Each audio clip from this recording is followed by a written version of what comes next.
सध्या गुहागरमध्ये भास्कर जाधव विरुद्ध ब्राह्मण असा वाद रंगलेला आहे। त्याचं झालं असं की काही कार्यकर्त्यांनी विविध पक्षांमध्ये म्हणजे भास्कर जाधवांच्या काही कार्यकर्त्यांनी विविध पक्षांमध्ये प्रवेश केला आणि त्यानंतर नाराज झालेल्या भास्कर जाधवांनी आपल्या मतदारसंघात एक मेळावा घेतला आणि या मेळाव्यामध्ये भास्कर जाधवांनी ब्राह्मण समाजाबद्दल काही वक्तव्य केली। यामुळे ब्राह्मण समाज रुष्ट झाला। रागावलेल्या ब्राह्मण समाजाने भास्कर जाधवांना एक खरमरीत पत्र लिहिलं। त्याला तशाच शब्दात भास्कर जाधवांनी उत्तर दिलं आणि त्यानंतर मुंबईत सुद्धा या वादाचा पुढचा अंक रंगला। आज भास्कर जाधवांनी माफी मागावी अशी मागणी ब्राह्मण समाजाने केली। त्यावर भास्कर जाधवांचं म्हणणं आहे, मी कोणत्याही चुकीचं वक्तव्य केलेलं नाहीये, कोणत्याही समाजाच्या विरोधात वक्तव्य केलेलं नाही, त्यामुळे मी माफी मागणार नाही। हा वाद नेमका काय आपण पाहूयात या विशेष रिपोर्टमध्ये। गुहागरमध्ये एक नवा विषय आता सुरू झाला आहे। मी ब्राह्मण समाजाचा उल्लेख केला। ब्राह्मणांपेक्षा मराठ्यांना म्हणतात काय हो मराठ्यांनो तो एक असला तरी भारी पडतो, पाताळ यंत्री आहेत ते। भास्कर जाधवांची भाषा आक्रमक आहे, कारण गुहागरमध्ये विषयच तसा झालाय। भास्कर जाधव आणि गुहागरमधले ब्राह्मण यांच्यामधला वाद चिघळलाय। काही दिवसांपूर्वी भास्कर जाधवांच्या कार्यकर्त्यांनी शिंदे गटामध्ये प्रवेश केला। त्यानंतर भास्कर जाधवांनी गुहागरमधल्या हेदवतडमधल्या सभेत एक वक्तव्य केलं।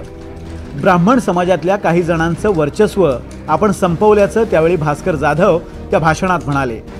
त्यांच्या या वक्तव्यावरून ठिणगी पडली आणि गुहागर मतदारसंघातल्या ब्राह्मण समाजामध्ये तीव्र नाराजी पसरली। त्यानंतर गुहागर तालुका ब्राह्मण सहाय्यक संघानं जाधवांच्या विरोधात भूमिका घेतली आणि भास्कर जाधवांना एक पत्रही लिहिलं। ब्राह्मण समाजातील तन मन धन अर्पून सामाजिक कार्य करणाऱ्या व्यक्तींबद्दल आपण केलेलं वक्तव्य निंदनीय आहे। आपणही विधानसभा निवडणुकीत ब्राह्मण समाजातल्या अनेक कुटुंबांच्या ओट्यांवर अनेक सभा घेतल्या होत्या। कदाचित आपणाला याचा विसर पडला असावा, असं गुहागर तालुका ब्राह्मण सहाय्यक संघानं लिहिलेल्या निषेधपत्रामध्ये म्हटलं। त्यानंतर ब्राह्मण समाजही भास्कर जाधवांविरोधात आक्रमक झाला आणि भास्कर जाधवांनी माफी मागावी अशी मागणी ब्राह्मण समाजानं केली। भास्करराव जाधव हा आतापर्यंतचा प्रगल्भ नेता आम्ही समजत होतो, परंतु त्यांनी सुद्धा त्यांच्या राजकारणाला जातीयवाद केलाय असं आम्ही मानतो। भास्करराव, तुम्ही कोणाच्या मतांवर निवडून आलाय, कोणी तुम्हाला पाठिंबा दिलाय, कोणी विरोध केलाय हा आताचा विषय नाहीच आहे। मग तुम्ही कशासाठी ब्राह्मण समाजाला अप्रत्यक्षरित्या सुद्धा टार्गेट करत आहात? येणाऱ्या निवडणुकीमध्ये ब्राह्मण समाज जर जागा झाला आणि जर त्यांनी विरोध करायचा प्रयत्न केला तर निवडणुकीचा निकाल गुहागरमध्ये निश्चित बदलू शकतो, याची आपण जाणीव ठेवावी। पण हा गेले अनेक वर्ष चालू असणारा विषय आहे।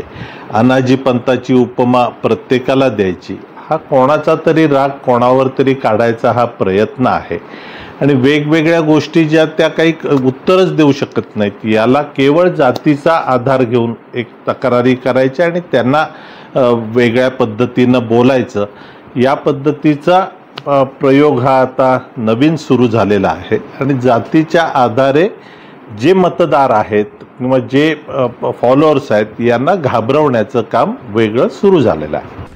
भास्कर जाधवांनी माफी मागावी अशी ब्राह्मण समाजाची मागणी आहे, पण मी कुठल्याही समाजाच्या विरोधात बोललो नाही, त्यामुळे मी माफी मागणार नाही अशी ठाम भूमिका भास्कर जाधवांनी घेतली। कशाबद्दल माफी? असं मी काय पाप केलं की ब्राह्मण सहाय्यक संघानं मला पत्र द्यावं समाजाच्या वतीनं?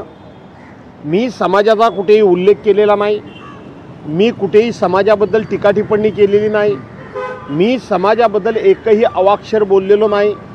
अशा वेळेला भारतीय जनता पार्टीनं बहुसंख्य, तुम्ही ब्राह्मण समाजाचे लोक हे भारतीय जनता पार्टीचे बहुसंख्य मी म्हणतोय, म्हणून तुम्ही त्यांनी समाज म्हणून तुम्हाला पुढं केलं आणि तुम्ही माझ्या निषेधाचं पत्र लिहिता काही कारण नसताना, मग मी तुम्हाला सोडेन? मग माफी कसली मागायची? आधीच गुहागरमध्ये ब्राह्मण विरुद्ध भास्कर जाधव हा वाद पेटलेला असतानाच भास्कर जाधवांनी सोमवारी गुहागरमधल्या नागरिकांचा मुंबईत मेळावा घेतला आणि या मेळाव्यातही भास्कर जाधवांनी ब्राह्मण समाजावर टीका केली। ब्राह्मण समाज पाताळ यंत्री असल्याचं जाधवांनी म्हटलंय। हे छोटे छोटे समाज एकवटतील असं मला वाटलं। मला सांगतो, हे माझ्या पाठीशी उभे राहते।